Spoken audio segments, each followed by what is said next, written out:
And welcome to Wednesday Night Hoops from Norman, Oklahoma. The lights are out. Starting lineups being introduced. We got a nice atmosphere inside the Noble Center for college hoops. Kansas on the road to take on Oklahoma. Hi, everybody. Dave Fleming alongside Jay Billis. Okay, Kansas starts conference play here tonight. 22 straight conference openers have been wins for the Jayhawks. This will not be an easy one tonight. It won't. And Kansas coming off a loss to San Diego State in which they shot only 29% from the game. But in Oklahoma, they're playing a team that really likes to get up and down in transition.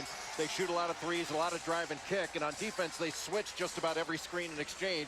So can Kansas take advantage of that inside? Lights are on. That means it's time for the one-on-one. Well, the one-on-one, we're talking about the contrast between the big guys of Kansas and the guards and the perimeter play of Oklahoma. Kansas wants to get the ball inside to Perry Ellis and to Joel Embiid and dominate the paint. They've also got to do a better job on the glass than they did against San Diego State. But can Kansas control the lane? And on the other end of the floor, Kansas has got to get back and fan out the shooters because this Oklahoma team can really shoot the ball. They drive it, they get to the free throw line. This is a team that puts up a lot of points, and it's going to stretch that Kansas defense. They are going to have to find shooters and find them early. Starting lineups for this one, just seconds away from tip. First for the Jayhawks, 18th ranked team of the country, despite those 4 losses. Tharp, Selden, Wiggins, Ellis, and Embiid, the starting 5 on the other side for the Sooners, who are 12-2, a surprise team, I think, in the Big 12, and already with a win in conference play at Texas. Woodard, Cousins, Hield, Clark, and Ryan Spangler. So here we go. They expect a sellout crowd at the Noble Center. It's one of the big games on the calendar every year for Sooners basketball. And a real test for the Jayhawks as they get their Big 12 play started here tonight. The Sooners win the opening tip. Kansas primarily a man-to-man team. But this defense is going to be stretched because they have got to get out the shooters. That's going to open up a lot of drives. Now that kid Jordan Woodard, who missed the shot, has been very good as a young point guard. Nice move on the break. Wayne Selden with the first bucket of the game. And a very good start for Kansas to get out in transition. Early in the season, a really good transition team that has fallen off of late. Cameron Clark with the quick shot, and he hits it. Boy, that is really hard for Kansas to guard because Cameron Clark is playing essentially the 4 spot, and he comes down on the break as a trailer even after a made field goal. Clark, a guy who's really improved his game this year. Stepped up his scoring. He leads the Sooners. And a tough matchup, as you say. Well, he's really good in catching the ball and pulling up as a mid-range shooter and being guarded by a guy like Perry Ellis. He can take him away and really do some damage. Embiid gets an early touch. The double team, he'll pass out of it. Selden for 3. Whistle and a foul. And that's going the other way. Head coach of the Jayhawks, a native of this state of Oklahoma, grew up just really a few minutes from here in Norman. Bill Self, who has had such great success in Lawrence, looking for his 10th consecutive Big 12 championship. Really amazing what Bill Self has done, not just at Kansas, but throughout his coaching career. 17 years. He's won 13 conference championships in 17 years. Really amazing. Clark from that elbow area hits another one. He's going to be really difficult to guard all game long in that area. So matchup problem early for the Jayhawks. Nadir Tharp, their point guard, has played well in stretches this year. Kansas still looking for more consistency from that spot. He also has not been totally healthy of late. Andrew Wiggins looking to drive. He got fouled. The one thing Kansas needs to do a better job of is being ready on the catch. Both Wayne Selden, who took that shot on the last possession, that perimeter shot on the left side of the floor, and Andrew Wiggins weren't as prepared as they need to be. They weren't shot ready when the ball got to them. And Wiggins, who can be so effective in attack mode when he drives to the basket. That was a big part of their shoot-around today. Bill Self really got on both Selden and Wiggins about really being aggressive and looking to score and putting pressure on the defense. Pretty aggressive move from Tharp.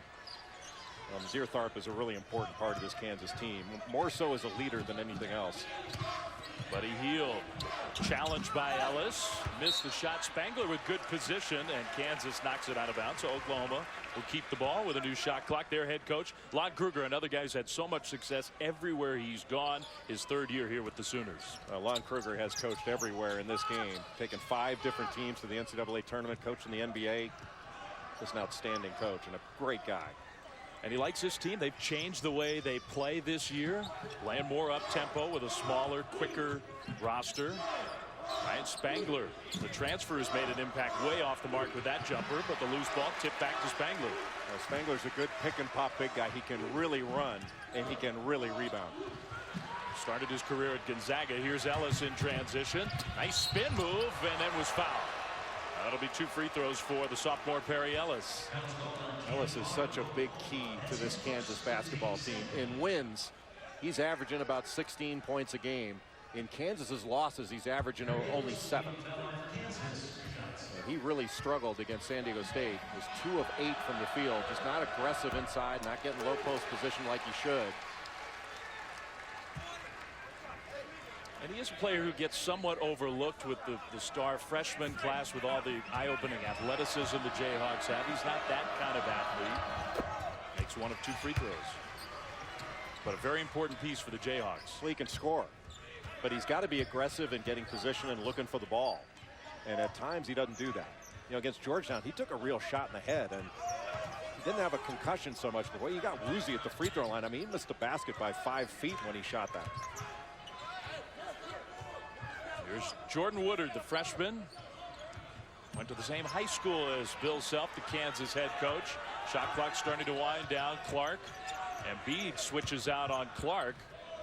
There's Cousins for 3. And the rebound. Nice effort by Clark. A whistle. And Embiid and Clark still tangled up. Might get this game heated up a little bit in the first few minutes. It really wasn't much. It was just everybody running in there that caused more of a problem than the 2 guys getting tangled up. Both Embiid and Clark going after the ball, and they just got their arms tangled up. And there was really nothing to that. It was a whole lot of bluster and not a lot of problems. David Hall, the lead referee, he took the worst of it all. He was sort of stuck in the middle. He's had a rough week. He has. He was in Ames last night for Iowa State Baylor, and Jerry Pollard, another official, pulled a hamstring, had to leave the game. The officials worked the 2-man crew for the second half. Well, it looks like we're going to go to the monitor. Play was ruled as a jump ball, arrow favoring Kansas. All it was arms getting tangled up, and Embiid got, it looked like the left arm of Cameron Clark under his right and wouldn't let go of it. Yeah, I mean, I think, as you say, this will be a quick review. They'll see that nothing happened, and we'll move on. Just a whole lot of nothing. You can go to the monitor and see if you suspect there might have been a flagrant foul. But they've already made their decision. Yeah, there's nothing to that. No. I mean, I know they have to go to the monitor, and it's not that big of a deal, but they saw it was nothing. They just had to confirm it. Yeah. And give them credit. They didn't. They took one look, and let's move on. Yeah. A little full court pressure from the Sooners. We'll see how aggressive it is. Not very. The defensive end is where this Oklahoma team needs to take its next step. This team can really score. They've got to prove they can defend. We'll screen for the screener action. Selden for 3. Good. That'd be so big for Kansas if he starts hitting those shots a little more consistently. Well, he's a good shooter, but even on that one, now was he ready to shoot it when he caught it? Yeah, I guess, but he can get into that a lot quicker, and as he does, he's going to be that much better of a shooter and that much better of a player, because he's going to be really good. He's good now. Ellis trailing, thought about the 3, steps into it 2, hits it, whistle, and a foul underneath the basket. I think the bucket's going to count. It looks like they got Spangler tied up with Joel Embiid underneath. See Spangler underneath. Embiid fell down, then got back up, and yeah, they just gave him a little shove there. So count the basket, plus Kansas gets to keep the ball. Nice start for the Jayhawks here. Wiggins had an opening, didn't look to shoot, now gets the ball back. And with the dribble, he was looking to pass. Embiid got the friendly carom and dunks it home. Now that was a pass, but since it went off the backboard, does he get credit for an assist there too? Or I would give him one. Because if it's not an assist, then Embiid gets the offensive rebound. It's totally Embiid's success there. From the corner, three is good. Buddy Hield. Buddy Hield is a talented scorer, and he can do much more than shoot it. Kid who was recruited by Bill Self in Kansas, came to Oklahoma. Embiid, nice pass out of the double team. Selden pull up, way off the mark, and the ball gets swatted out of bounds. It'll be Sooners basketball. When we come back to Norman, quick start for the Jayhawks. They lead 12-7. ESPN's exclusive presentation of college basketball is brought to you by Hyundai. New thinking, new possibilities. And Reese's Peanut Butter Cups, the perfect combination of chocolate and peanut butter.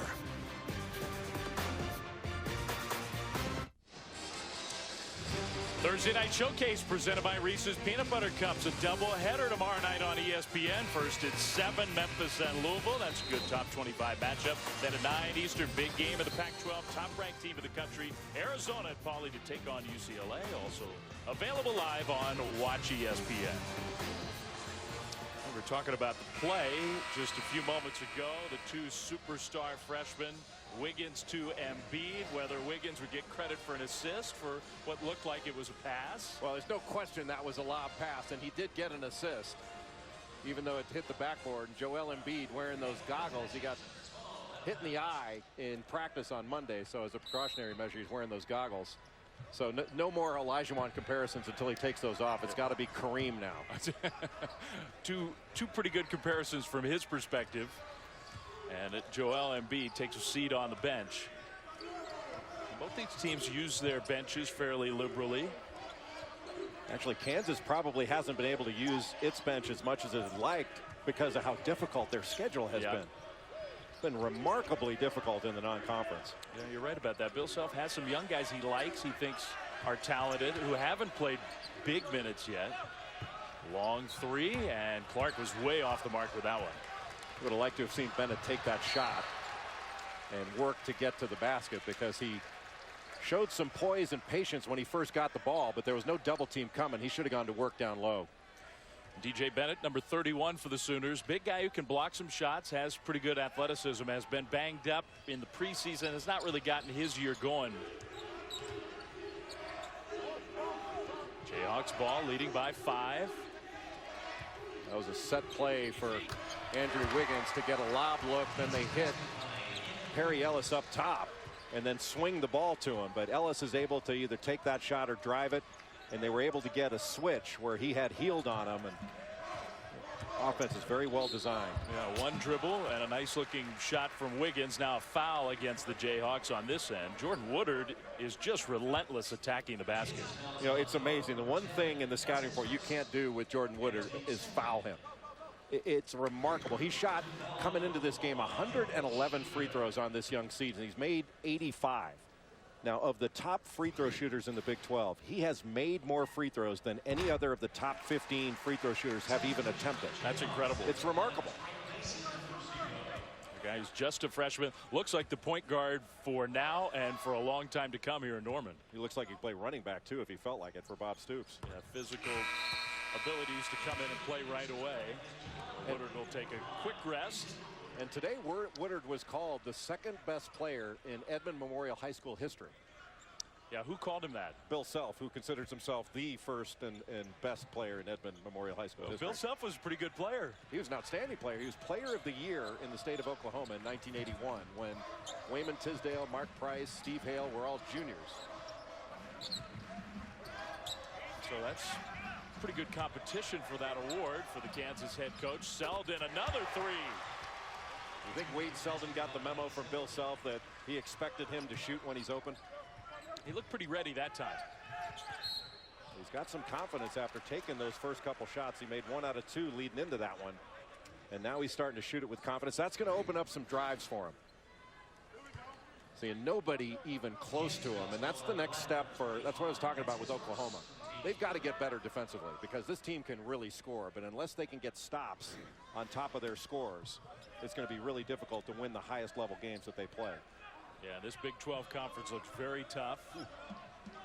The schedule for both these teams, especially early in conference play, is just ridiculous. It really is. I mean, almost to the point where you have to question the scheduling. Good fake by Cameron Clark. The veteran move, drew the foul against the freshman. We're talking about this Big 12 conference preseason poll, and look at the overall records, which tell you something. A lot of those teams have also played difficult schedules, have quality wins. Especially up at the top. Kansas State has performed at a very high level. Oklahoma has played very well to start the season. I think the team that has impressed me most, maybe it's because I didn't expect quite as much from them, has been Iowa State. And you saw them last night against Baylor. Iowa State has been phenomenal. So fun to watch. Up and down, everybody on the floor is skilled, can shoot, and the home court advantage they have in Ames. It is going to be so tough for these teams in the Big 12 to go there and get a win. Yeah, Hilton Coliseum, one of the great places in college basketball that probably doesn't get enough credit for it. But that line that DeAndre Kane, the point guard for Iowa State, put up last night, the transfer from Marshall, he had 30 points, 8 rebounds, 9 assists, 5 steals. It was phenomenal. Yeah, you don't see that was a regulation game, not overtime. You don't see those numbers in college hoops very often. Kansas will be there on Monday. Not an easy place to play, and it certainly won't be easy for Kansas. I would venture a guess that that's going to be one of the loudest games in college hoops all season long. It will be just totally rocking it, Hill. And I think if Kansas, and listen, Kansas has won this league 9 years in a row, but if Kansas wins that game, I think it's a minor upset. You think the freshman's feeling confident here? Wayne Selden, 3 threes in the first 6+ minutes. Well, you got to think that Oklahoma's going to make him put the ball on the floor at least once. That's an answer from Buddy Hield. He's the guy that's got to get it going. Buddy Hield is really the first guy you've got to find in transition because he can get up a quick shot and he's got terrific range, but he can also drive it. Brandon Green, one of those guys we were talking about who hasn't had a chance to play a lot of minutes, even though I think Bill Self would like to play him a little more. He's in the game now for Kansas. That's a Jayhawks turnover, though. Yeah, I think that's a good point on Brandon Green, that if Kansas had played an easier schedule in the non-conference, he would have played a lot more minutes. And they could have gotten a different kind of rotation. Yeah, even the teams that on paper you say, well, those are big mismatches in Kansas' favor. Even those teams, the likes of Towson and Iona and New Mexico's a very good team. Those are all quality opponents. Yeah, and it's not, there's no mop-up duty in those games. I mean, you know, Kansas blew out Towson. But Towson's a good team. They beat Temple earlier in the year. Jarrell Benjamin, the transfer from Georgetown, is one of the best players in the country. Iona can really shoot it. They've got Sean Armand who can really shoot it. And the losses for Kansas, 4 losses, but at Florida, at Colorado, against a very good Villanova team, and then the San Diego State loss. Frank Booker with his first make of the game. Another young Sooner hitting a shot from the outside. The freshman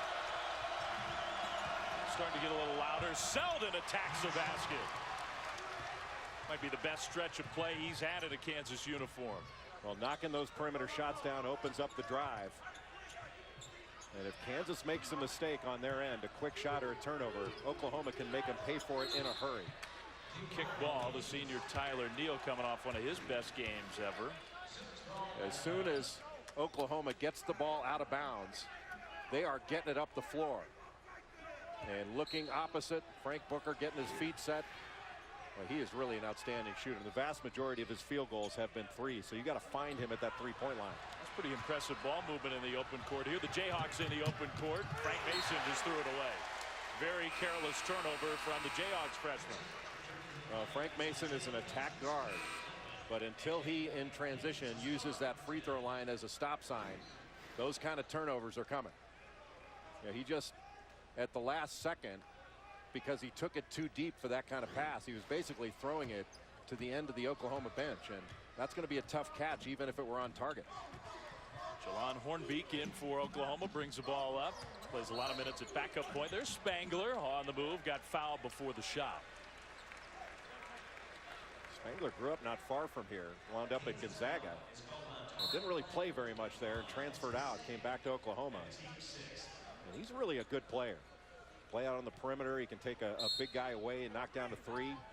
Good screener, so guy you can play pick and pop with. Spangler lost it going up there. It's out of bounds and off of Kansas. So it'll stay Oklahoma ball. Well, Spangler was just a great high school athlete in this area, just a few miles really from Norman. And Oklahoma did not offer him a scholarship out of high school, but I think he always had that idea. He wanted to play a little closer to home. A heck of a quarterback in high school too. Big time. Oh, Oklahoma needs a timeout, so that'll send us to a break. Jayhawks, 18th ranked team of the country with the 5-point lead. Back here in Norman, the Jayhawks on the road to start Big 12 conference play, and Kansas with the 22-17 lead over a much improved Oklahoma team. And I say much improved. This is a Sooners team that made the tournament last year, had a lot of experience. They lost so much of what they had last season. The expectations were down a little bit, and yet the Sooners are 12-2. Yeah, they played very well, and we talked about their improvement on the offensive end. I mean, they lost Romero Osby, which was a big guy to lose. Boy, what a block. Selden, the block almost was the outlet pass with the left hand. Selden finishes.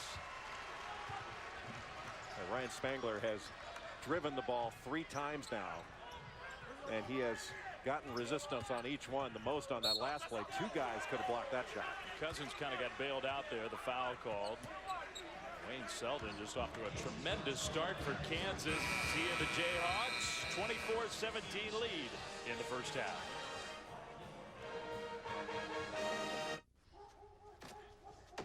Hey, give it back. Come back when you have a team. Okay.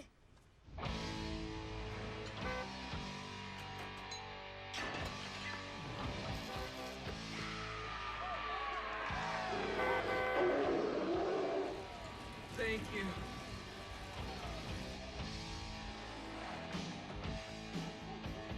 Touch or tackle? Gather your team, the 7-passenger Santa Fe.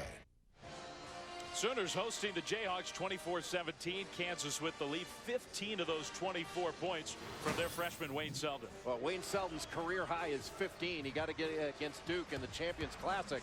He's got 15 points already in this one. He's been knocking down perimeter shots.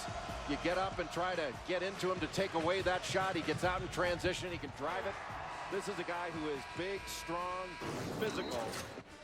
And he came into Kansas with a very good mid-range game, but he has backed that up, and he's able to knock down open perimeter shots now, and I think he's only going to get better and better. A guy who, with almost any other program in the country, would have come in as the top recruit, the top freshman, the heralded kid, but with Embiid, with Wiggins at Kansas, sometimes gets lost in the shuffle a little bit, but looks like a very confident player here tonight. Well, and that's the kind of thing that Kansas needs, is for all these players, no matter what year they are, whether it's Perry Ellis or Andrew Wiggins or Wayne Selden, if all of these players are really aggressive and looking to score, there's nothing selfish about looking to score. Now, it's selfish to take bad shots, but if you're a threat out there, you're really opening up things for your teammates. And I think that was a lot of the emphasis for Bill Self today. No question. When he got on Selden for essentially passing up an open shot while they were running dummy offense today, he got all over him and just said, you know, it's not selfish for you to take that shot. You're hurting the team when you don't. Oklahoma already in the bonus. Cousins hit 2 free throws. 5-point game here in Norman. There's that ball screen continuity that Kansas runs. Tharp, a little shot fake, and then found his teammate down low, and Black just missed the layup. Now a whistle and a foul against the Sooners, against Clark. That was a really good pass by Nadir Tharp inside. It kind of surprised Tariq Black a little bit. He was looking for him to shoot it, and that's something that Black's got to finish. He played a terrific game against Georgetown right before the holiday break. A guy who's physically imposing, played at Memphis, graduated, has come here to Kansas. A guy who had some real productive games for Memphis. I think I asked at the beginning of the year, asked Nadir Tharp, like, who sets the best screens on your team? He goes, you kidding? It was Tariq Black, mostly even by accident. Selden again, not this time, in and out. Offensive rebound, and Wiggins puts it back in. Sometimes the switching defense that Oklahoma plays can put them in a bad spot for taking away offensive rebounds. There's Woodard again on the attack. He'll go back to the free throw line. There's really nobody was able to block out Jamari Traylor. You've got Jordan Woodard's got to put a body on him, and that's just not going to happen. You're not going to be able to keep him from getting to the bucket, and that opened it up for Andrew Wiggins. Yeah, it's a good point. Traylor did a lot of work there, and Wiggins was the beneficiary. Got the layup. Well, here's Woodard. The numbers have gone way up. The shooting's been better. This has been consistent the whole way through. The guy who's going to the line more than anybody else in this league. He attacks off the dribble. He's really quick, and he uses his body really well. You know, he body seeks for the defender and creates the contact and draws the foul. Now, you can sit and complain and say, well, the referee shouldn't call that and all that stuff, but he's putting the referee in a position to have to make the call, and he's getting the benefit of it, doing a really good job with it. Not often you see Kansas with that big of a differential in a negative way from the free throw line. Still early in this game, but the Sooners doing a lot of work at the line. Tharp, the runner, is good off the glass. Kansas really able to drive it after. If they move the ball from side to side and it doesn't stay on one side, you know, they're getting almost anything they want. Neal hits the three.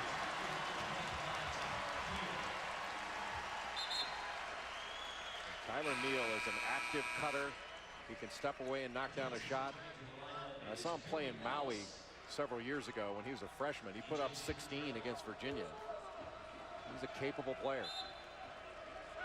Was huge for Oklahoma in their win on the road in Austin just a few days ago. Well, threes and free throws keeping the Sooners close in this first half. Still a long way to go.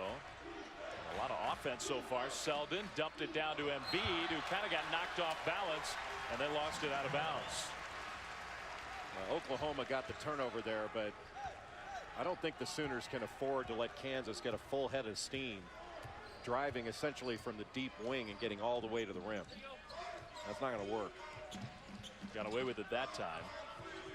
Woodard now. Ellis switched off on him, but Woodard gives it up. Cousins needs to take Perry Ellis off the dribble. And steps back into a jumper and came up short. Nice rebound, Wiggins, who then almost lost it out of bounds. In fact, he did turn it over. It's a travel. Well, I'd take that turnover if I could get my head that close to the rim on a rebound. Man, holy cow, that's an extra step on the ladder there. Just a tiny little play, but part of why so many are so excited about Andrew Wiggins. The guy who's literally had his head on the rim this year is Sam Thompson of Ohio State. I mean, he needs to wear a helmet when he goes up and dunks. The other night in East Lansing, I thought he was going to knock himself out there late in the game. When he goes up to dunk and he has to duck his head, you know he's up there. It was phenomenal. Jayhawks ball. Tharp has played well in this first half. Got to keep his dribble there. Picked up his dribble early. Tough entry pass. Good catch by Embiid. Tharp open. Rebound Spangler. And the quick outlet to Cousins. Nice pass. Neal. A lot of contact. It's a blocking foul. And Bill Self is livid. He came several steps out onto the court. Awfully close, but Joel Embiid was stepping forward into the contact. And with the new interpretation of the charge block as a secondary defender, if you are not set and in position by the time that the offensive player gets into his shooting motion, raises his hands and arms for a shooting motion, it's going to be deemed a block. Close, but you know, I think the referee probably made the right call there. But that's a difficult position for the official to be in from behind there. Yep. Second foul against Embiid. Foul trouble has been a problem for him. It's limited his minutes in some games. Well, the thing you'd rather see, at least I would, is a guy 7 feet tall getting his fouls, blocking shots, not taking charges. Yeah, just go challenge. Wiggins draws a foul on this end. I think this is the next step for Andrew Wiggins as a player, is attacking off the dribble more. He's a good perimeter shooter. He's got a good stroke, but another guy who probably has to be more down and ready when he gets the ball. But he's such a great athlete that I think if he attacks the rim, he's going to spend more time at the free throw line and put his opponents in more foul trouble. Yeah, and you see those free throw numbers, they've gone way up, so it's a good thing for Kansas if he gets to the line. Just right there, a refusal of the ball screen, took it deep and then went right into the defender to draw the foul. Wiggins made 1 of 2. This game has been played with both teams. They look comfortable. And I don't think as a defensive team, you don't want the offense to look or feel comfortable, and everybody looks comfortable out there. And we don't say that often with Kansas and Bill Self. Spangler to Neal in the corner. Another 3. Well, that's just too easy.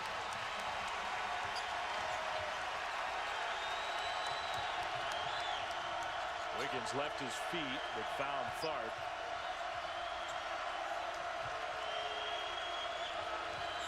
Wiggins split right through the potential double team and then was fouled.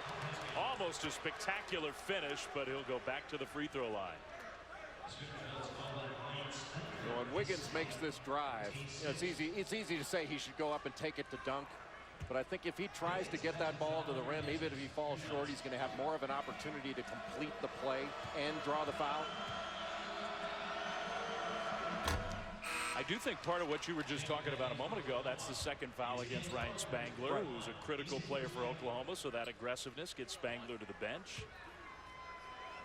Now, you want to get to the free throw line, one, because it's the most efficient place to score on a basketball floor. You're going to score more points, even as an average free throw shooter, than you are taking a perimeter shot or any other shot on the floor. But it also puts the other team in foul trouble, and it changes the way they defend the closer they get to the 1-and-1. Both teams will be in the bonus from here on out.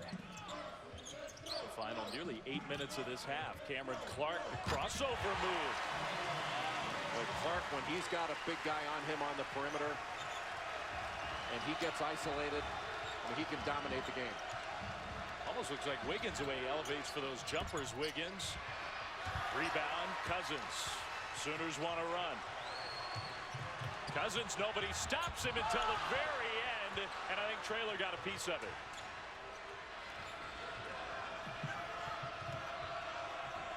You take a quick shot against Oklahoma, and they're going to be able to take it the other way. Now, that's a shot that Wiggins can make, and not a bad shot most of the time, but off of one pass. I'm not sure it's the best shot that they can get. Here's Traylor, the double team. Selden went right past the defense, the follow by Ellis. See, Dave, that's what we've been talking about. You get the ball to the other side of the floor, and Kansas get anything they want. So you're making a huge mistake if you keep it on one side and don't reverse it. Well, Perry Ellis has been so important for this Kansas Jayhawks team. The hustle plays, and this time with the follow bucket, the Jayhawks on the road opening Big 12 play, and they lead by 3.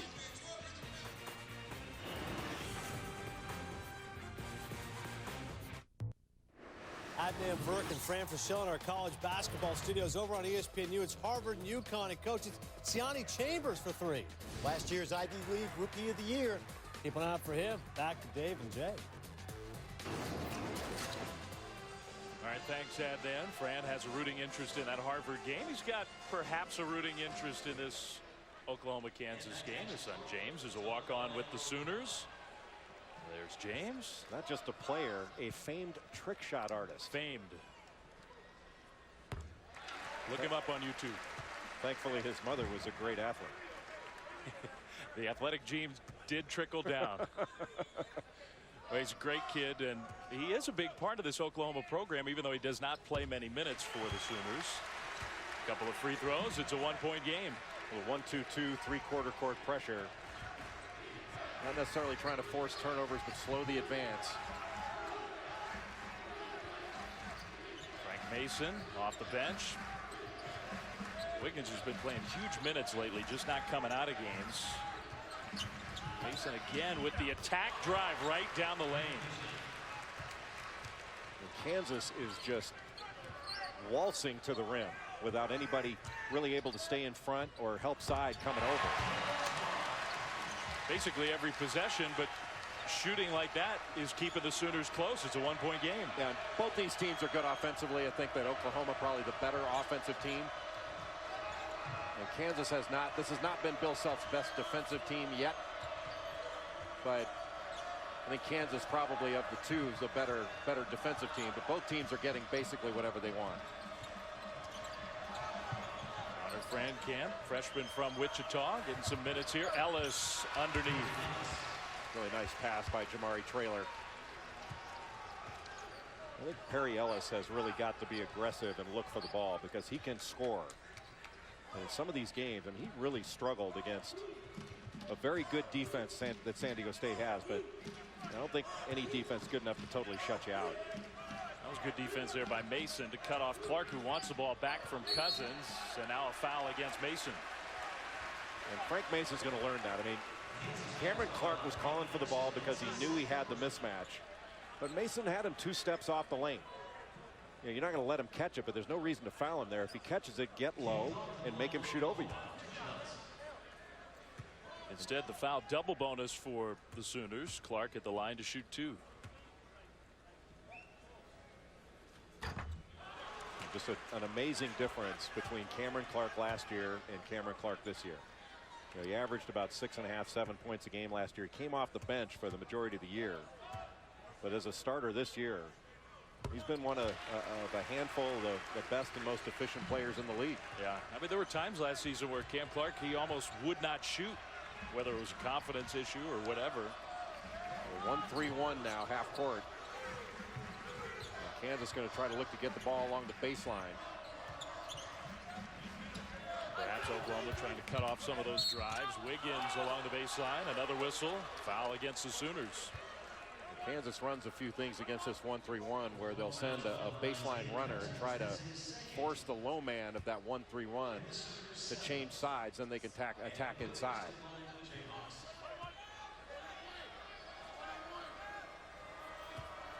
Now, not double bonus, so these are 1-and-1 free throws.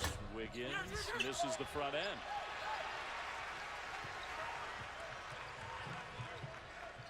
Woodard back in the game. Kansas has been switching. Excuse me, Dave. Kansas has been switching a lot of exchanges in this thing too.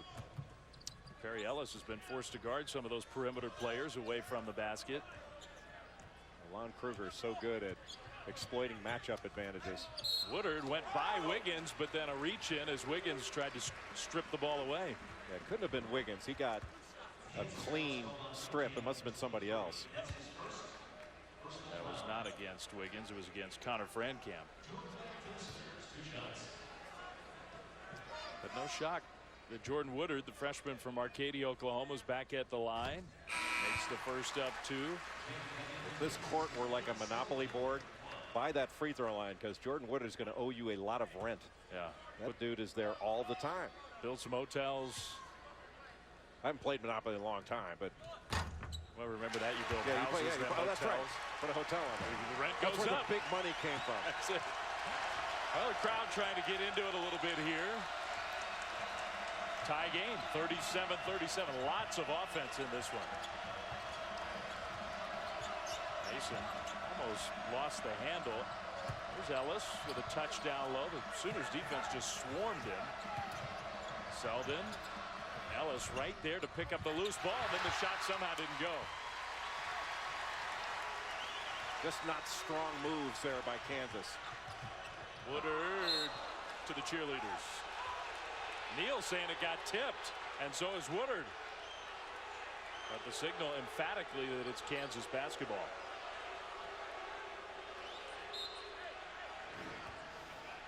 Can we tell?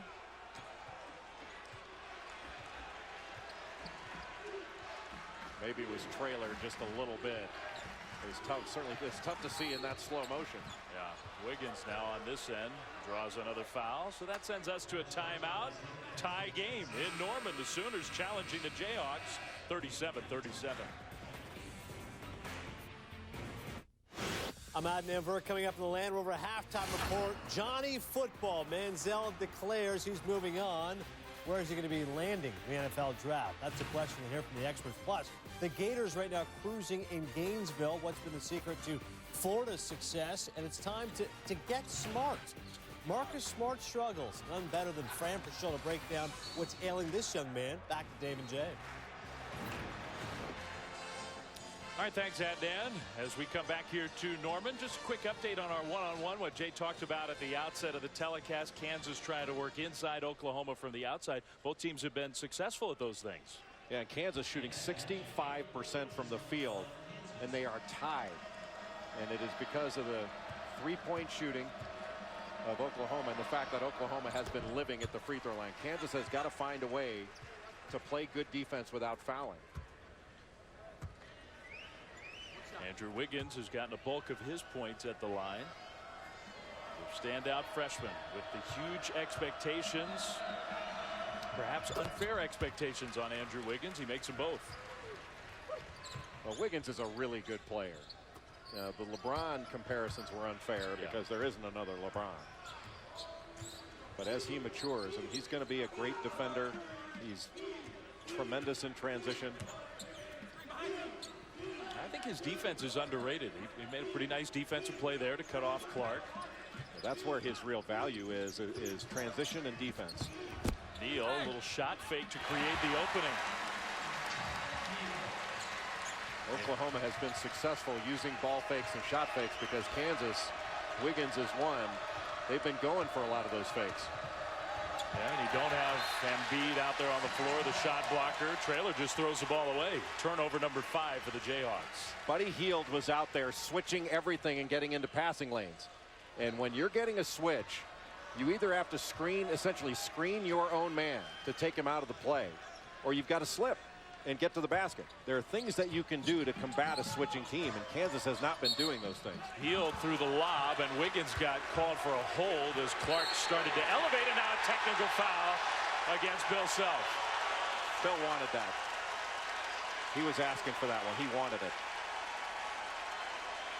Andrew Wiggins got in the way and bumped the cutter. Cameron Clark on that play, and Bill Self had gotten warned before by Dave Hall, and he wanted that. There's no question in my mind that was planned. And the idea behind a coach, perhaps in the back of his mind, saying maybe I need to fire. Part of it's fire up your team. Part of it is, send a message to the officials that you're upset. And I think he got that message across. Message received. It's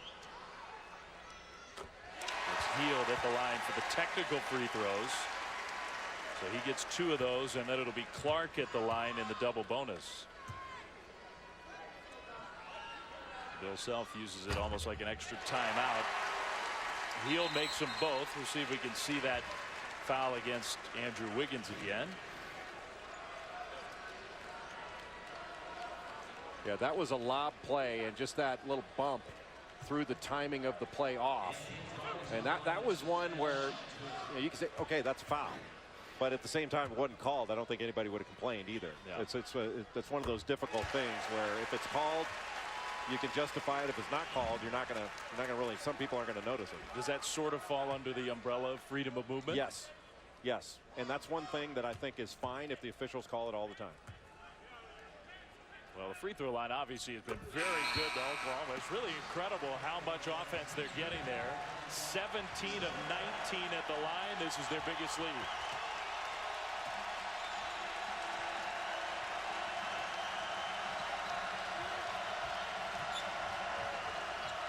Wiggins now on the bench with his 2 fouls for the 9-2 Sooners run. Final 3 minutes of the half. Ellis got free down low. That's another foul. This time against Hield as Ellis was going up.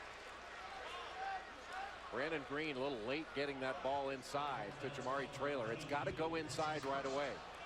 And if a double team is drawn, dribble out of it, look opposite.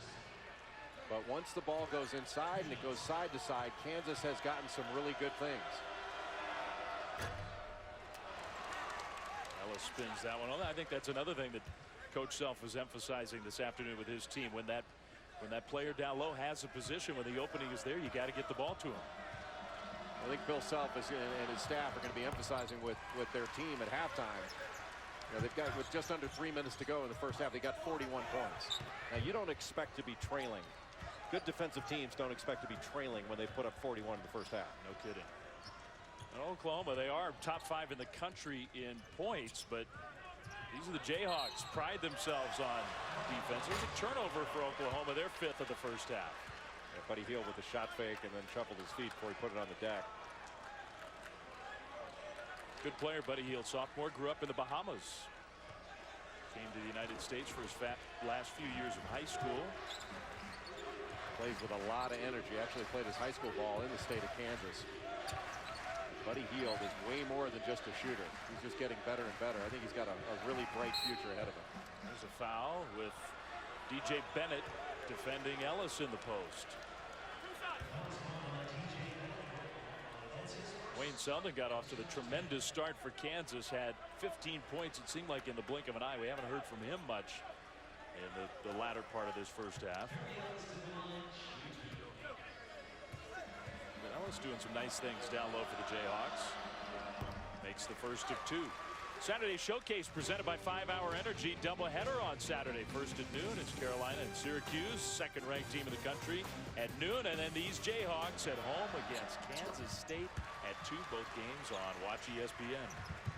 It's just the next step in this brutal start that Kansas has. You know, obviously here at Oklahoma, when they play K-State, then they're on the road at Iowa State, then they play Oklahoma State and Baylor in Allen Fieldhouse. I don't think there's a more difficult start to Big 12 play than that. Yeah, I don't think so. Unless somebody scheduled the Oklahoma City Thunder. Well, Kevin Durant, he might have some days off. He might want to come down here and take a shot at the Jayhawks. Yeah, maybe Bill Self will have them into play. That's it. This time it'll be Frank Booker, the freshman, at the line. There's Tharp with the foul. That's his third personal, by the way. The Jayhawks have a good bit of foul trouble. What Jay was talking about, Kansas State on Saturday, in Ames, Oklahoma State, Baylor. What a start to conference play. And that first 5 games, 2 games on the road, and then the quality of opponent you got coming into your place, that is really brutal. And you know, Oklahoma doesn't have an easy start to their schedule either. But there's going to be a lot decided in the conference race just in the first 5 games. What promises to be a very tight Big 12 race this year. Selden, the catch and shoot 3. A little too strong. Nice tip rebound back to Ellis. Jamari Traylor did not give up on that. Look at Traylor work down low. Had it stripped away as he tried to go up. Now whistle and a jump ball. So the Sooners will have it. Kansas didn't finish that play, but Jamari Traylor put the Jayhawks in position to get an easy bucket. They just didn't complete it. And they're looking, I think, for that from him. Remember, Kevin Young last year was kind of their energy hustle guy. He's moved on. I think Traylor has that kind of skill set. I think that's exactly right. He can block shots, he can rebound, he can really run the floor. He's going to score primarily off of drop-offs, offensive rebounds, getting an angle. He's not the type of guy you're going to throw it down in the low post and he's going to put the dream shake on you, but he's really capable. Yeah, Young ended up being an important part of that Kansas team last year. And a team that, you know, in the middle of the year last year, remember that loss they took to TCU? They lost 3 in a row, and you're thinking, geez, can they beat anybody? And that was a team that should have beaten Michigan. Yep, great game, classic game. Frankamp wide open. He can shoot, and he hits a 3. I'm not sure you can get that wide open in a real game. That was amazing. You don't get that much time to shoot in a horse game. He wasn't that open in walkthrough. I know that. Clark followed his own miss, but lost it out of bounds. Let's see how open he was. Hunter Frankamp just coming down the court. You don't get more open than that. He was not that open in warm-ups. Yeah, that's pretty amazing. And he's a good shooter. He has not played very many minutes for Bill Self. Yeah, he's an outstanding shooter. And that's the thing, Dave, we talked about before, that with and that's the art of scheduling, that you know, when you play some of these guarantee games, people complain that you're playing cupcake teams, but it gives your team an opportunity to get confident while they're winning, and it gives your bench a chance to get in and play. And you know, you can't play all cupcakes. That wouldn't be right, but Kansas probably overdid it with their schedule. That was a really difficult non-conference slate. Yeah, and it wasn't just the difficulty of the teams. They were almost a full month between home games. That's right. I forgot about that. That's right. They're gone, I think it was 29 days from Allen Fieldhouse. So yeah, I think a lot of coaches figure they use those home games to build up some confidence with the young kids, a little more comfortable in the home environment. And when I talked to Bill a few weeks ago, he said, well, that's on me. I just overdid it with this group. I needed to have a few games mixed in there where we could build up the confidence of some of our players. But the good news is for Kansas is they are firmly entrenched in reality. They know exactly who they are. No kidding. And Perry Ellis is a big part of that. That was a beautiful runner from Ellis. He's got 13. He is a good player. I'll tell you, right now, Kansas has no pressure on him at all. He got all the time in the world to decide, well, I'm going to shoot this or drive it. I wonder what I should. It's almost like you're paralyzed by having too many options. He's not George Niang in that he doesn't have maybe the versatile offensive game, but he's not an above-the-rim player. He just finds ways to score. Lon Kruger wants a timeout. There is that 5-second difference between game clock and shot clock. So we'll keep it here while the Sooners huddle up. 4-point lead for Kansas. NBA Friday brought to you by State Farm at 8. The Heat and the Nets, and then at 10:30 on Friday, Lakers and the Clippers in Los Angeles. I recognize that guy in that Clippers uniform. He was pretty good here in Norman. Yeah, he threw down a few dunks in the Lloyd Noble Center. And his dunks, when he went through the rim, the ball hit the ground before he did. There's Jay. That is a good-looking guy. Who is that? Well, that's Mr. Bennett, Clay Bennett, who is the well, and should we photobomb Clay Bennett? I think that's what we're doing. One of the ownership group of the Oklahoma City Thunder, who have had so much success just a few miles up the road in Oklahoma City. Kevin Durant, who played in this conference. So Lon Kruger draws up a play.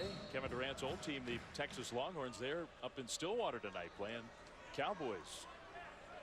And right now, Oklahoma. Oh, so out of a timeout. Yeah. Oklahoma just threw it away. Woodard tripped and fell. If I were Selden, I would have taken the. You go get that ball and take it to the rim. Take the basket. Yeah, you got an opportunity to get a basket there and perhaps get fouled. Yeah, just get the layup. I think he had plenty of room to grab that ball. Well, Oklahoma could have done this if they got the ball inbounds, but right now Kansas, you can basically. Now Kansas can take it all the way down and with 4 seconds shoot it and have a chance for an offensive rebound, but Oklahoma, if they get the ball in, they could have taken it down to the end of that shot clock and basically had a chance for an offensive rebound, and the half would have been over. Yeah, so that feels like a big mistake in the final seconds. It's Connor Frankamp who's handling the ball right now. Ellis tries to set a screen. No real point guard on the floor, so Frankamp pulls up and hits the two. And the final seconds are ticking off the clock. That's how the first half ends. Well, what a big mistake for Oklahoma. That was a 5-6 point swing on that last play. Yeah, a chance to cut it to 2, maybe 1. Instead, Kansas with the basket, and they lead by 6 at the half. The Jayhawks put up 50 in the first half against the Sooners. So Bill Self, the defense was a little spotty. The offense really looked good. Kansas with the lead at the half, 50-44. Now we'll send it to the studios.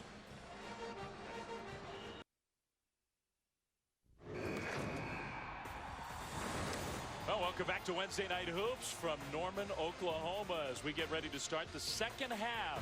And the Kansas Jayhawks playing on the road to start Big 12 conference play. Kansas with a 50-44 lead over the Sooners of Oklahoma. Dave Fleming, Jay Billis back here with you. Well, certainly a different game than the Jayhawks experience against San Diego State. A lot more offense in this one. I have to imagine, though, Jay, one part of the message from Bill Self, quit fouling. Yeah, that's going to be a big part of it because they put Oklahoma on the free throw line 22 times. And Oklahoma's just been living at that foul line. And, you know, the math isn't really that hard. That Oklahoma's shooting 45% from the field. Stay in front, make them shoot over you. They may miss. You put them at the free throw line, they're going to keep knocking these things down. Yeah, it's been a big reason why the Sooners are hanging in against the very talented Jayhawks. So Lon Kruger's team, which did not end the first half in a real positive way. Wayne Selden got off to the very quick start, and you see some of the shooting numbers of the individuals, Clark and Neal, but that free throw number is what really stands out. And Kansas has gotten basically whatever they have wanted in the paint. They're getting the ball to the rim. They're shooting 64% from the field. They've gotten actually to the free throw line at a fair clip. It just pales in comparison to what Oklahoma has shot. But only 2 guys have gotten to the line for Kansas, Andrew Wiggins and Perry Ellis. And a huge positive for that guy, number 1, Wayne Selden, who has struggled at times. The very heralded freshman in his first year in Lawrence had a heck of a half for the Jayhawks. And Connor Frankamp, he earns the start at the second half. Well, Nadir Tharp with those 3 fouls. Bill Self can't afford to have him pick up another one. How about Joel Embiid? He's wearing the goggles for the first time, except for he's not wearing them. He's got them up over his eyes. Yeah, I don't think he's used to wearing them. He just figured it out. Okay. Somebody told him to put him down, and Bill Self's over there laughing at him. Yeah, that's sort of big part of wearing them. You got to actually put them on. He had a chuckle himself.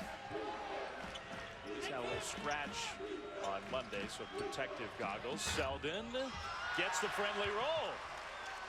And he is enjoying this game. Got a big smile on his face. He runs down on defense. I like to see that. It's supposed to be fun. I think at times you watch the Jayhawks, it hasn't been that fun in the first couple months of the year. Well, it is fun when the shots are going in. When you've got 18 at the start of the second half, it is really fun. The problem is when you're playing in the last game against San Diego State and you shoot 20% in the first half. That's not quite as fun. Blocking foul against Oklahoma. Well, the last minute of clock time has not been good for the Sooners. No, Oklahoma has got to make a commitment to play better defense. This is a good team, and I think they've got a chance to get a lot better. But the next step on the ladder of improvement for Oklahoma is to become a stingier defensive team, and I think Lon Kruger, more than anyone, knows that and is preaching it to his team. Not much gets by that guy. One of the great coaches in the game, and always been a good defensive coach. Heck of a baseball player too. Great baseball player at Kansas State. I think always thought that baseball would be his sport. We were talking with some of the Jayhawks. That's a whistle, and count the basket with the foul. So Kansas wondering what happened there. Cameron Clark with the first Oklahoma bucket of the second half. It looked like that there were 2 hands on Cam Clark when just a little pick and pop, and he got the matchup he wanted with Connor Frankamp, and it looked like he just kept that hand on him. And I think, again, an example sort of to your point, just make him make the shot. Don't even give the officials a chance to blow the whistle there. Clark completes the 3-point play. Kansas had its biggest lead. It's down to 8 now.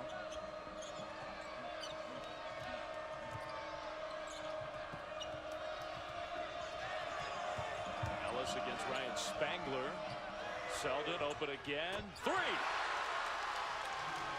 Good pass out by Perry Ellis. That ball stayed on one side of the floor too long, but when Ellis drew the double team, he was savvy enough to get it back out. Cousins way short, but good hustle play by Buddy Hield. Those are the kind of plays. Lon Kruger loved it, and Bill Self was incensed. And I think the coach of the defensive team that gives one of those up is oftentimes really upset by that kind of play. Selden used the shot fake, and this time attacked and used the glass. What a night for Wayne Selden. 23. He has blown away his career high, and he's got a long way to go. Man, is he playing well. Buddy Hield for 3. Now that's where Andrew Wiggins was playing with some nonchalance. As athletic and as gifted as he is as a defender, there's got to be a sense of urgency where he's going to get out there and make Buddy Hield put that on the deck. And that's all you can really ask. Yeah, his coach was making that point to him just a moment ago in a little more emphatic way. Less verbose and more on point. I think so. Very on point. Selden pulls up. Embiid with the tap back to Frankamp. Frankamp off the mark. Embiid had it knocked away. Here comes Woodard for the Sooners. Nice lead for Spangler. Really nice play by Jordan Woodard, an outstanding passer. Now, Embiid got that ball knocked away on the other end. Bill Self was saying this morning that that's one of the next steps for him is getting his hands stronger. He's got to be able to hang on to that ball because it's going to get slapped at. Ellis attacked along the baseline. He'll be back at the free throw line. Really nice performance from Perry Ellis. And we pointed out early, when he plays well, Kansas wins. When he's aggressive, and he certainly wasn't very aggressive against San Diego State. Part of that was how good of a defensive team the Aztecs are, and they can really guard. They're long-armed, they're athletic, they doubled in the post, and their doubles were really aggressive. They kept the ball from coming out on the same side. It kind of reminded you a little bit of the double team ability of UCLA when Ben Howland was there. Yeah. That they could really double the post, and they never let it come out on the same side. It was really difficult to deal with. Steve Fisher's got a very good team, particularly on the defensive end. Ellis makes the free throws. Back to an 8-point lead for the Jayhawks. Ryan Spangler right back to the bench. It's been a quiet game for him. He's got 3 fouls. Embiid goes to the bench himself. And it could be that he's struggling with whatever's going on. That left eye does not look right.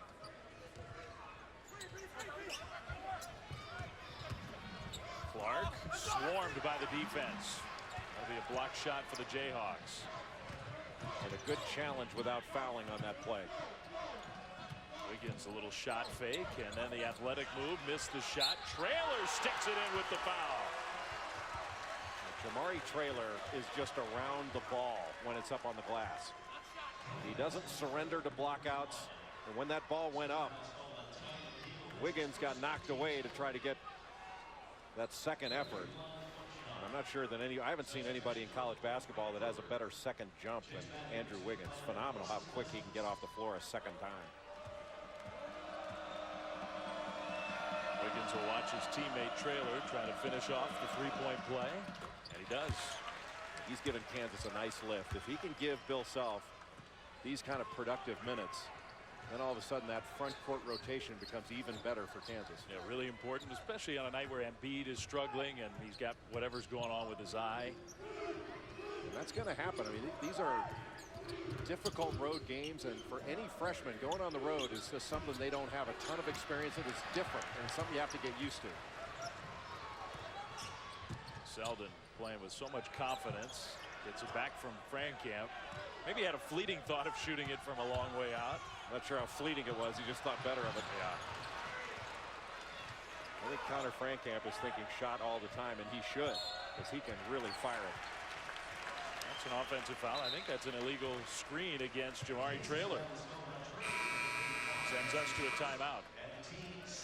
So Kansas playing well here in the early minutes of the second half. Wayne Selden having a career night for the Jayhawks. Selden doing it in all different ways. Kansas leads by 11.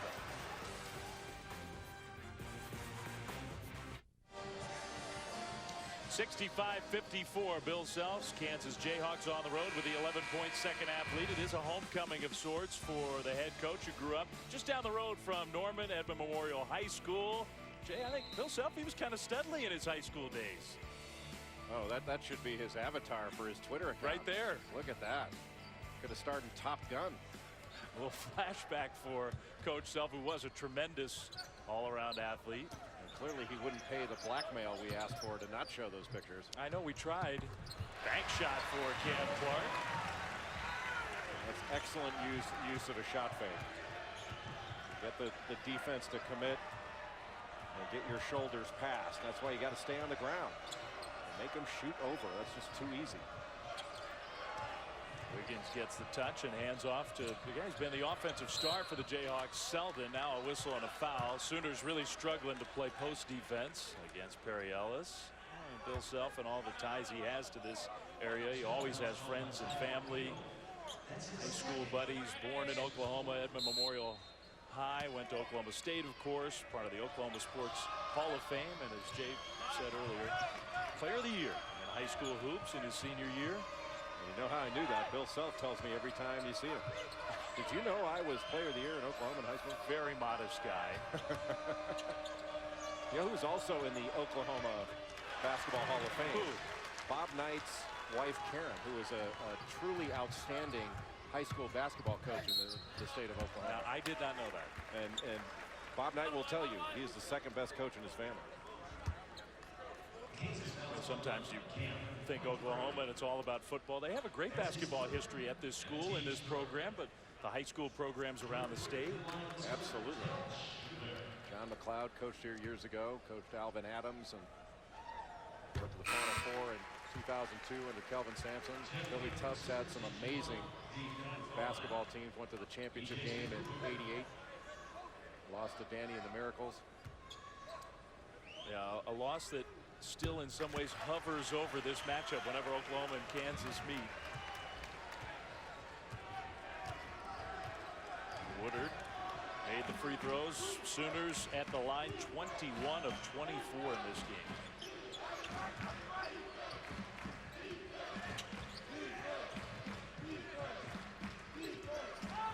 Kansas really spreading the floor. Double team, Trailer tries to fight right through it. The ball is knocked to Buddy Hield. That double team came from a long distance, and Trailer's got to do something with it quicker than that. Yeah, he had enough time to react. Trailer on this end. Maybe Wiggins got a piece of it as well. Clark, after the hesitation, the three will clang out of bounds. And Wayne Selden, as that ball was headed out of bounds, similar to the last play of the first half where Jordan Woodard fell down on the inbounds play. I think when you can get a ball to keep it from going out of bounds, you get it. I agree. And you don't leave it up to the official. Now, in the first half, I thought Selden should have gotten it because he could take it to the basket and score. But on that one, I don't let the official decide that. Get the ball. You can get it, get it. I mean, maybe you missed something out there. You weren't paying close enough attention. Who knows? Just grab the ball. Nadir Tharp, who's had foul trouble for much of this game, back in. Selden, not that time.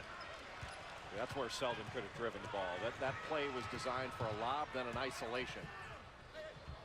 Clark, the two, no good.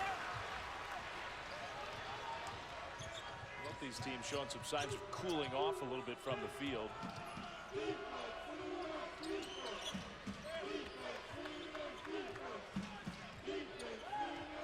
Still a long way to go. Jayhawks ball leading by 9. Tharp, nobody really stopped him. He had a pretty good look and just missed the shot. Back and forth action. Woodard, that crossover, layup, no good. Tip by Hield. What a play. A great drive by Jordan Woodard, and then a fabulous tip in by Hield. Those came flying in from nowhere, and enough to upset Bill Self. He calls a timeout, wants to talk about that. So the Jayhawks lead, but not everything going well for Kansas. Buddy Hield, what athleticism. Sooners are down 7.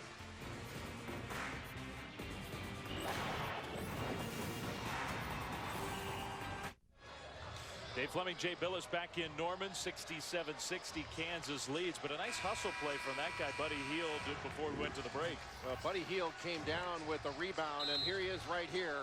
Makes the outlet pass and then comes down as a trailer.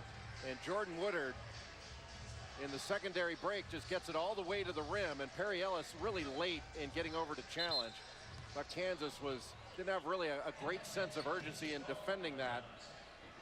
And Nadir Tharp probably a little bit concerned about picking up his 4th foul, but still, Perry Ellis has got to get over there and slow that down. Nobody blocked out Buddy Hield. He got an easy run up to the basket. You saw Hield pop up from the bench. He had some blood on his jersey, so they were trying to clean that up. Wiggins might have rushed that shot. Kansas sticking with it, but none of the tip attempts went down. Oklahoma would be able to put quite a bit of game pressure on Kansas if they get a score here, whether it's a 2 or a 3, just to make it a 2-possession game. Yeah, a few minutes ago it felt like Jayhawks had some nice separation. Wiggins with the armbar foul. And that contact, a lot of people say, well, that's incidental. Well, so's 2 hands on a ball handle. But they've always called that as a foul, and the arm bar is called as a foul now. You put your arm out, that's going to get called. And we've played enough games now in this season for everybody to know that. There's no question. Well, that's not a problem. You can go back and get that ball. Yeah. And they got plenty of time. The shot clock resets after the foul call. Woodard creates for his teammate. The 3, no good from Hornby. Heck of a rebound by Trailer. He's done a really nice job on the glass. Yeah, I've been impressed. Energy guy for Kansas off the bench. And Embiid with that double team. Tharp 3. Got it. It was comfortably done by Joel Embiid. I thought he could have gotten that ball out a little bit quicker once he saw that double team take one dribble out of the double team and look opposite. But he did a good job of handling that. Not a very good job by Kansas handling the double teams against San Diego State, but much better in this ball game. Cousins, beautiful little step back shot. Cousins is so quick and a very good pull-up shooter. He can go right or he can go left, and With Hornbeek being injured, Cousins is playing some backup point. He's done a nice job. Yeah, the Sooners people were saying to us, Embiid from the outside. He does have some range outside. Missed that one. The carom. There's Traylor again to Embiid with the left-hand finish. Give Jamari Traylor all the credit for that. Got an extra possession and got it to his teammate Joel Embiid, who finished with the left hand. Embiid with the block. So the big man starting to come to life. And Embiid kept that in play. That's just as impressive as the block itself. Yeah, that's how it's supposed to be done. He didn't travel, did not pick up that pivot foot. That quick spin move along the baseline. He was fouled. Well, the crowd doesn't like it. They didn't see that foot down, but Joel Embiid just oozes potential.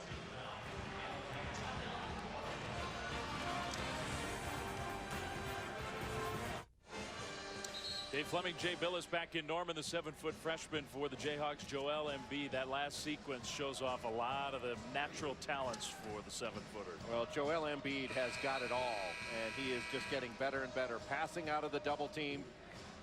When he catches, he's got a really good pair of hands. He needs to get his hands stronger, as Bill Self said earlier today, but he can score with either hand, and this is just a tremendous block shot. One, because he blocked it out of the air, but the second, he left it in play. And here, yeah, that was a travel. Yeah. Both his feet came up. Didn't look like it. Looked like that left foot stayed down, but it didn't. Stayed with the play, ultimately drew a foul, so he's at the line. At the free throw line, he puts those goggles up on his forehead. The numbers have been huge lately.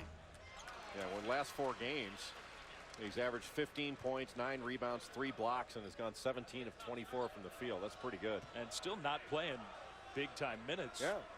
Like 20, 21 minutes a game, give or take. He looks very smooth, I think, from the free throw line.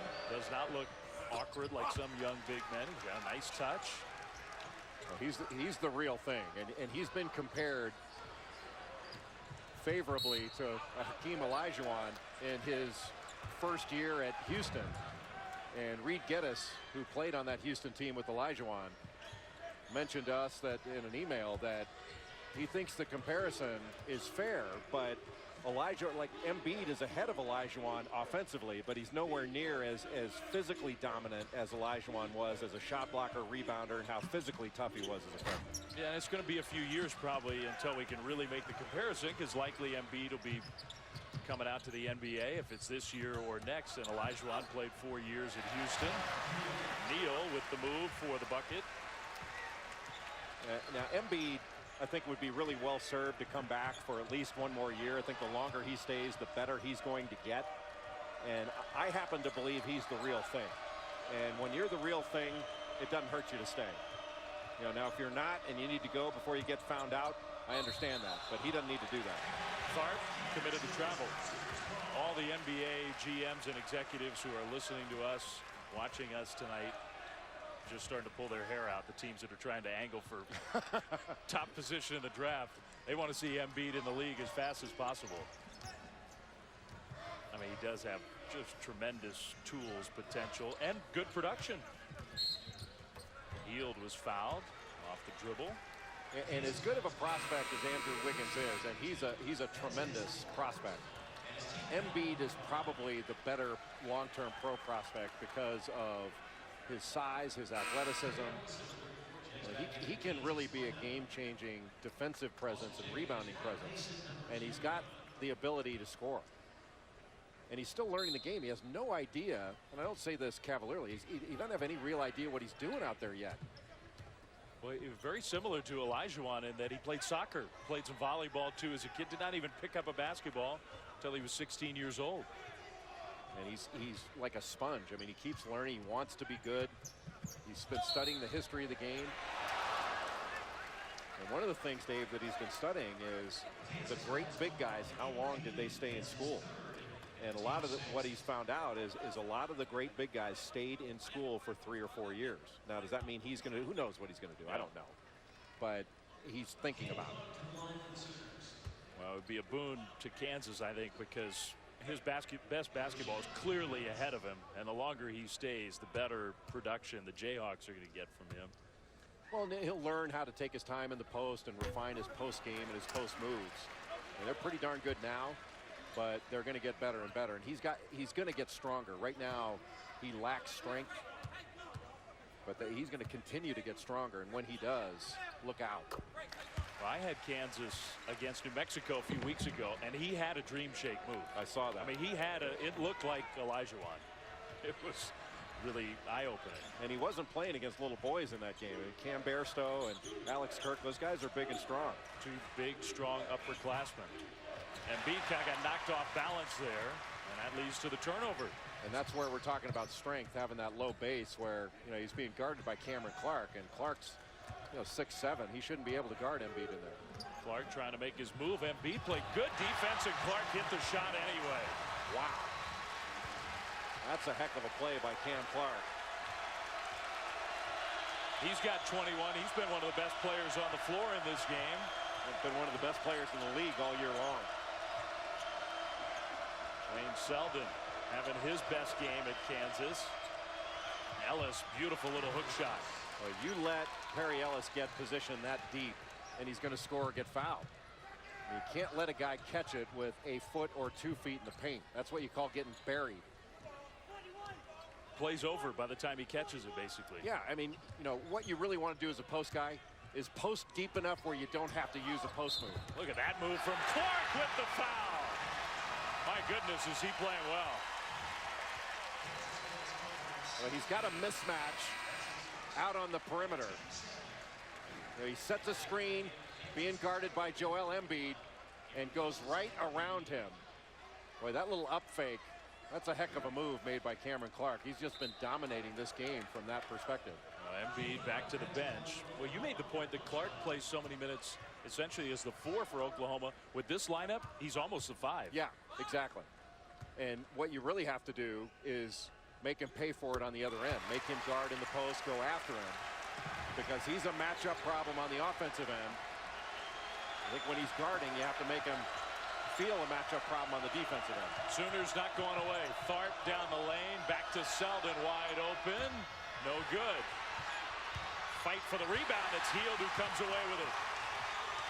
Sooners want to run. Now the Jayhawks did manage to get organized and back on defense.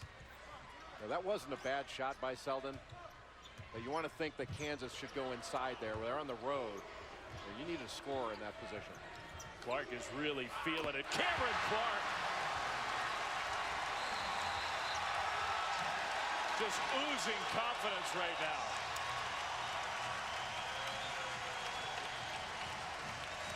Cameron Clark is seeing a mismatch and taking advantage of it. Little crossover to create some space. Knocking the shot down time and time again, getting around Joel Embiid, Jamari Traylor.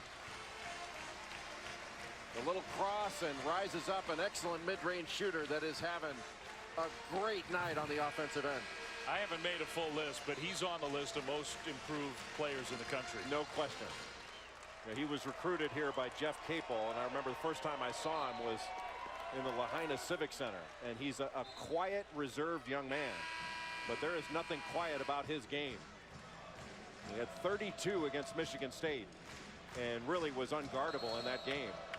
And 26 now, and there's plenty of time left for him to match and exceed that 32. So he's been big time against their best opponents. And he's had a lot of big games against everybody else, too. Cameron Clark has taken over in this last stretch. And Oklahoma has shown in this game and every other that they can score. The issue is, can Oklahoma get stops?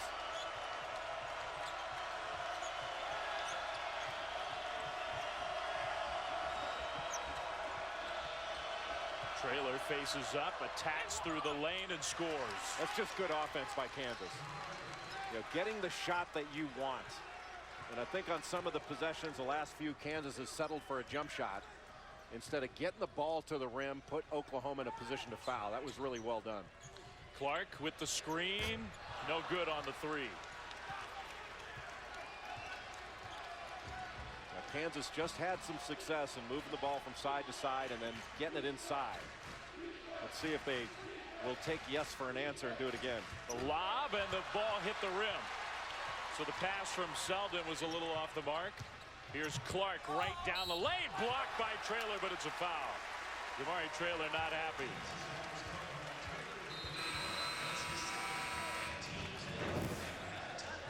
So Cameron Clark and the Sooners hanging in with the Jayhawks. 6:25 to go.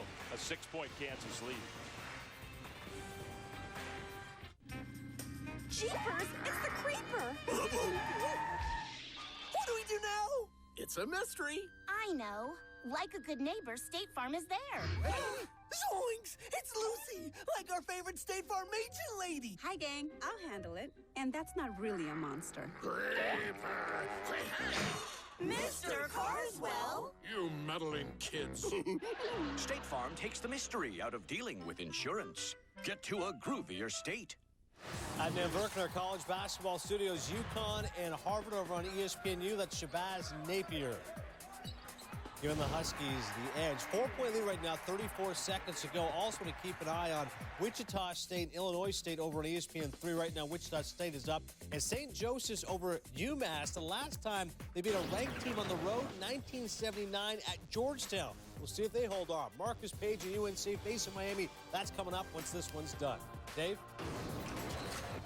All right, interesting stuff, Adnan. Thanks. 78-72, 6:25 to go. Jay, that last play, I think it's worth looking at again. Yeah, a foul was called here, and you give Cameron Clark a lot of credit because he went hard to the basket, but Jamari Traylor here goes straight up. And I think that's the next step in college basketball is I think we have to do a better job of officiating verticality. The contact was created there by Cam Clark. I like the idea of protecting a shooter. But I don't think that Jamari Traylor did anything wrong there. He went straight up, and Cam Clark was what I call body seeking. And I don't think that was a foul. But those are bang-bang plays. They're tough to officiate. But I think our next step, I think in doing the best job of officiating, is to officiate verticality better. Free throw good. ESPN's Journey to the Tourney, a season-long spotlight on games that will impact the tournament. Saturday, North Carolina, Syracuse, part of Saturday's showcase presented by 5-Hour Energy. Good matchup in the ACC. Clark, who has lived at the free throw line. The Sooners have just done a tremendous job all game getting to the line. Those numbers, 26 of 30 at the line for Oklahoma. Isaiah Cousins guarding the ball out top. Down low, Embiid went right over the defense but missed the shot. Loose ball, Ellis there, scramble, diving everywhere. Selden gets the timeout. Good hustle play by Wayne Selden. Boy, what an energizing play by Kansas. Everybody hitting the deck. But how about Wayne Selden, who's had a tremendous offensive game, comes in from essentially out of the picture and dives to get possession. First Perry Ellis first to the floor. And when that ball gets away from, that was a terrific play by Wayne Selden to get that ball. Reminds me of Aaron Kraft. Yeah, a little bit. From last night against Michigan That's State. exactly right. Where Kraft sort of came out of nowhere. All of a sudden he was flying across the screen. There's Wayne Selden right there. And comes all the way across. And as soon as that ball gets away, I mean, he gets there before Buddy Hield and just dives right in front of him, able to call a timeout. And every coach, Norm Roberts, Curtis Townsend, Bill Self, they were all up, shaking their fists. That's the kind of play that wins you a game on the road. It is worth pointing out for the Jayhawks, only one timeout remaining now after using that one to preserve the possession. They'll get a new shot clock. 6:04 to go. 4-point lead for Kansas on the road. They've won 22 consecutive conference openers, trying to make it 23 years in a row. Tharp, they almost dared him to shoot, and he made him pay. He gave a little look over to Connor Frankamp on the right. He could have sort of froze the defense, and nobody even got a hand up. And Tharp was just able to step into that shot with great rhythm. Here's Buddy Hield, the spin move, almost lost his balance. Woodard into the lane with the shot blocker. The presence there almost caused a turnover. Cousins got Embiid in the air, and then it's Clark drawing a foul. Now that foul was on Connor Frankamp. He can't foul there. He's got Joel Embiid behind him to block that shot or at least change it. You got to give your big guy a chance to erase that. You know, that's not a good play by Frankamp, who's a good and smart player. His 4th foul, 9th team foul. Cameron Clark's never had a game where he's taken and made as many free throws as this. See Frankamp fouls right there instead of letting Embiid come over and make that play. And Cameron Clark much less likely to make a shot over Embiid than he is to knock down a couple free throws. Yeah, he didn't have much room to maneuver there. Embiid was waiting for him. He missed a rare one from the line. So the Jayhawks, who remember, preserved that possession with a great hustle play and hit a 3. So essentially that hustle play by Selden got him 3 points with the 81-75 lead. Tharp, now that's a tough shot. Hits it anyway. Wow, gutsy. That's one where if it doesn't go in, doesn't look like a great shot. But it went right on through. Nadir Tharp has played well through foul trouble. Cousins baseline. Healed. Clark had it ripped away by Ellis. And now Ellis is fouled in the open court by the freshman Woodard. Well, the crowd not happy with it, but I thought Ellis got all ball going after that rebound.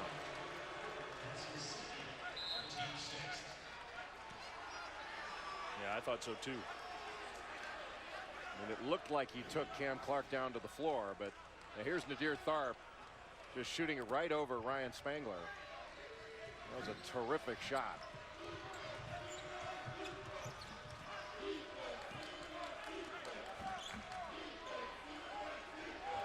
Tharp matched up with Heald away from the basket. Here comes Ellis to set a screen. And that high ball screen, pick and pop.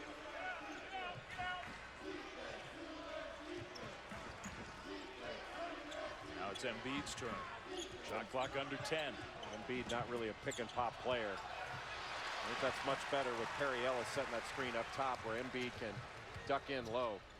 Woodard had it altered from behind. Didn't go. Spangler, tough guy rebound. Reverse is good. What a great play by Ryan Spangler.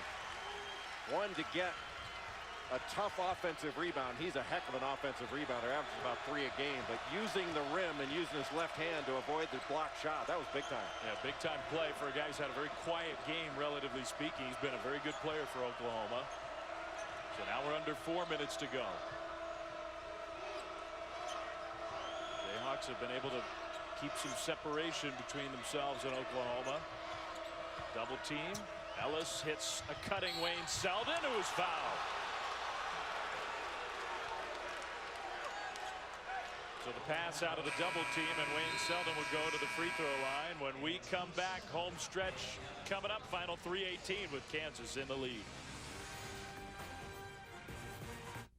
I'm Dan Burke in our college basketball studios updating you on what's happening between St. Joe's and UMass. St. Joe's looking to pull off the upset, up by 1, but UMass the big steal and throwdown. 5-point lead right now for St. Joe's, 45 to go. We'll keep you posted. And also coming up, Garius Adams and the Miami Hurricanes facing UNC just over 11 minutes from now, as we'll see what happens to the Tar Heels and the Canes. Dave, back to you. All right, thanks, Adnan. Final 3:18 here from the Big 12. Kansas now building its lead. Wayne Selden at the free throw line, building on his huge night. What a game for the freshman from Massachusetts. He made a really nice cut against that double team when the ball went inside to the post. He cut and made himself available, and Kansas is going to need, when they get the ball inside, Oklahoma continuing to double. Just have to make good decisions against that double. Time is not the ally of Oklahoma now, so wasted possessions are going to be costly. Clark just inside the three-point line. Huge game for Cameron Clark. Jordan Woodard doing a really nice job of finding him. Cam Clark is about as hot as you can get. 31 points. Tremendous show in the second half. Tharp was fouled. That's a block against Oklahoma. Once Nadir Tharp got his head and shoulders around the defender, he was taking it all the way. Clark just slides in there. He wasn't even close to being in position. No. That's a big whistle. That's the 4th foul on Cameron Clark. They cannot afford to lose him.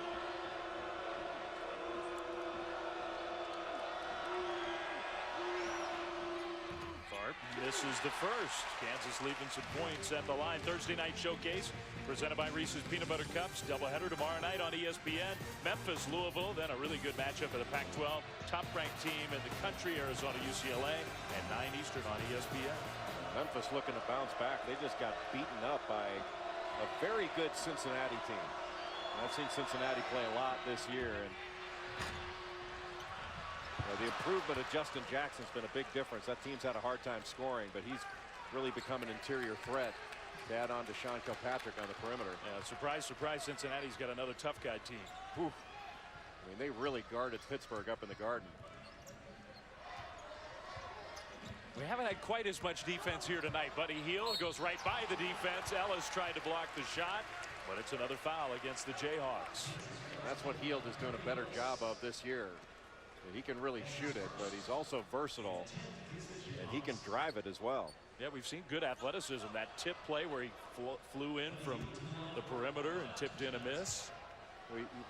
For a guard, he's a good offensive rebounder. He's got a good floater. And he's really dangerous in transition where they hit him with a little pin down screen. He can come off of it, and he always comes off ready to shoot. Sooners have done so much work at the free throw line. Kansas has as well, but Oklahoma with a miss. Hield made the second. Back down to a 5-point lead. Wiggins playing with 4 fouls. He has not been particularly aggressive on the offensive end, but I think Kansas got to look to keep getting the ball inside and not settle for jumpers. Well, there's Wiggins right to the basket, but didn't finish. Woodard, I think, was already thinking about outlet. It's another hustle play for Selden. No timeout, and the arrow favors Oklahoma.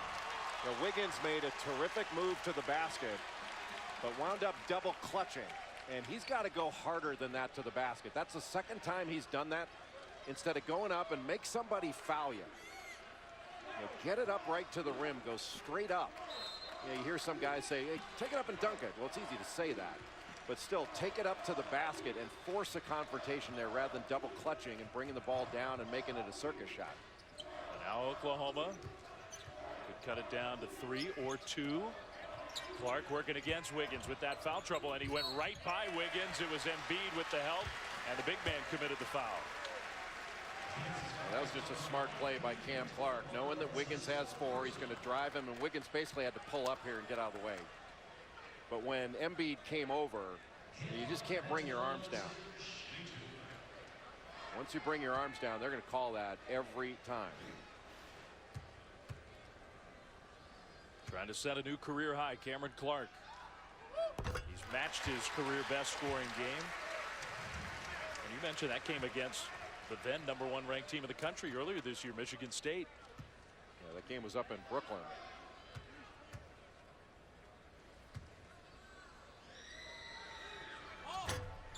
Missed that one, though, so it's still a 2-possession game, 85-81. The foul was the 4th against Embiid. We've got foul trouble on both sides.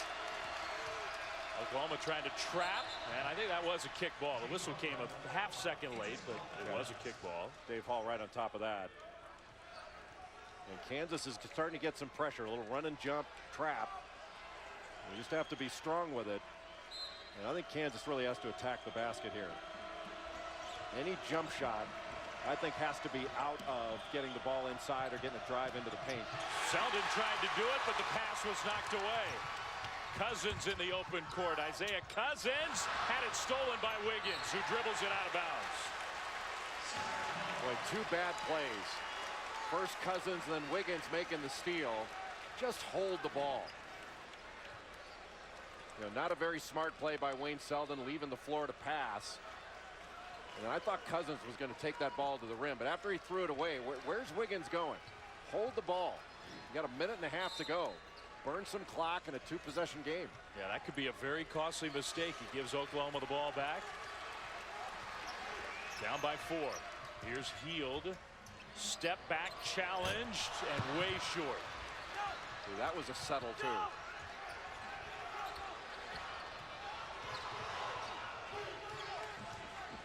Kansas wants to take some time off. Hield pressuring against Tharp, and he fouled him. And Nadir Tharp couldn't wait to get that ball back. It just didn't seem like it was in trustworthy hands up until he got it. Yeah, and you do like that from your point guard, right? Want the ball in the last minute. But you don't want him to want it because you don't want it with anybody else. Yeah. A little scary for the Jayhawks. He's not a great free throw shooter. Well, this is what the best teams do, though. They step to the line on the road, and they salt games away. Not yet double bonus. This is the front end. Rattles it home. It will be double bonus from here on out on both sides.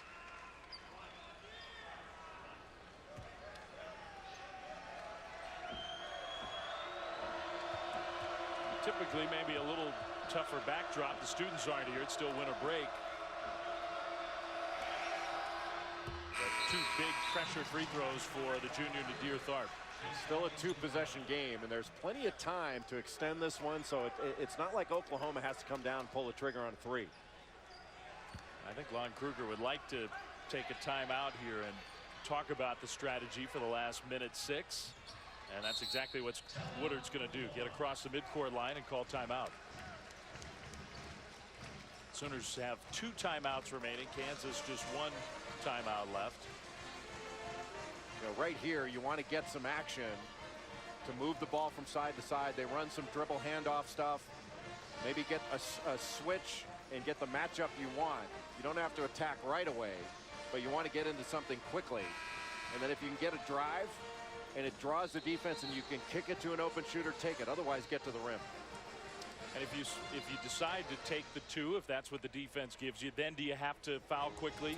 Can you afford to fall back and play defense for 1 final possession? If you can get a bucket in the first 10 seconds or so, I think you go for a steal and a trap.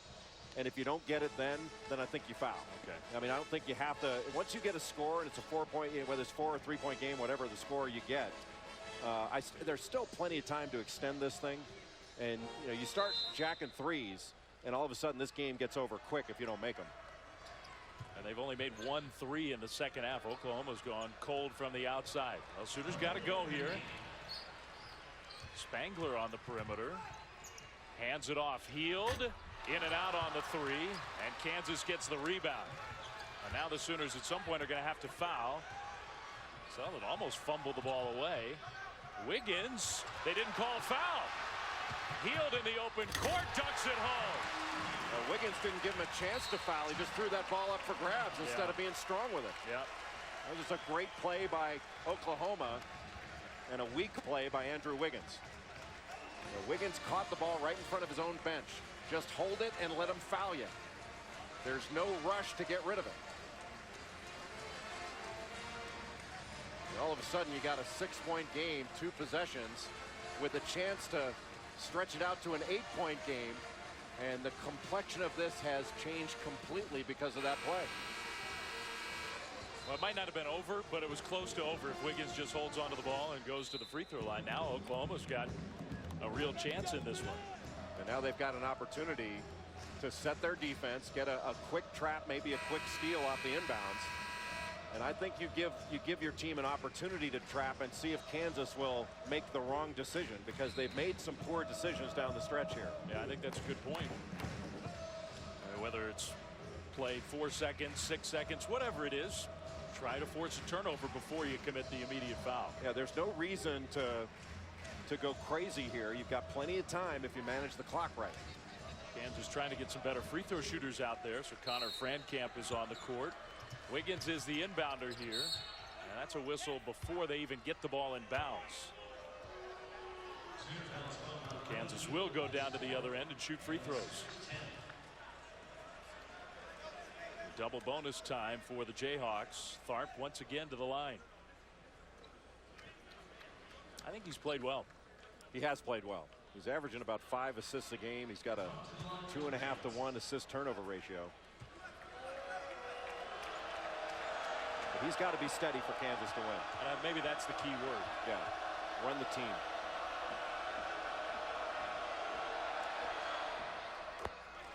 And the numbers overall look pretty good for Nadir Tharp, but I think it's that up and down nature that has caused some angst in Lawrence. and he's got to find a way to get his teammates more shots. And I think that's a way that he can really help a guy like Andrew Wiggins, is get him some easier baskets. He's made big free throws in this game. Those were 2 huge ones. 6-point lead for Kansas. 39.9 seconds. Fran Camp out. Jamari Traylor back in. And right now, Kansas can switch every exchange. Just want to make sure that they don't foul. You certainly don't want to foul a three-point shooter. Clark for 3, in and out. Long rebound, Ellis. Ellis holding on to the ball. That's sort of the way you're supposed to do it. That's exactly right. I mean, there's no reason to throw that ball up for grabs because they've got to come foul you. So Ellis will be shooting free throws while we get just a brief moment. Let's check in once again with Adnan Burke in the studio. All right, Davis, that game is almost over. A reminder, coming up shortly, it'll be Miami and North Carolina. Currently on ESPN News, shortly on ESPN2. Bob Wischusen and Bruce Pearl will have the game for you in just a second, or you can watch on ESPN News. For now, Dave, back to you for the conclusion of the Jayhawks and Sooners. All right, thanks. Jayhawks trying to get a win here in Big 12 play. ACC has been a little tough to figure out in the early part of their conference season. Yeah, I think the ACC, frankly, has been a little bit disappointing overall. I mean, it's a good conference. It's very good at the top. I think Syracuse has proven out thus far to be the best team. We'll see what happens down the stretch, but I have been incredibly impressed with Tyler Ennis, the point guard. Another Canadian like Andrew Wiggins, point guard from Syracuse. Talk about steady. I mean, nothing rattles that kid. Well, he deserves every time to be in that conversation of very best freshman in the country. We've had our freshman focus with kind of the big 4, Wiggins, Randall, Parker, Gordon. I think Ennis has put it into a position of being the freshman 5. Good block. Yeah, very good block by Wiggins. So Kansas looks like they're going to get out of Norman with a victory on the road to start conference play. Scramble for the ball. That was a little sloppy. Arrow does favor the Jayhawks. I don't know why Oklahoma didn't foul. Yeah. I mean, what were they waiting for? You foul right away. When Traylor had the ball, foul him. Even though Traylor's a really good free throw shooter, he's shooting about 81%. You got to foul him.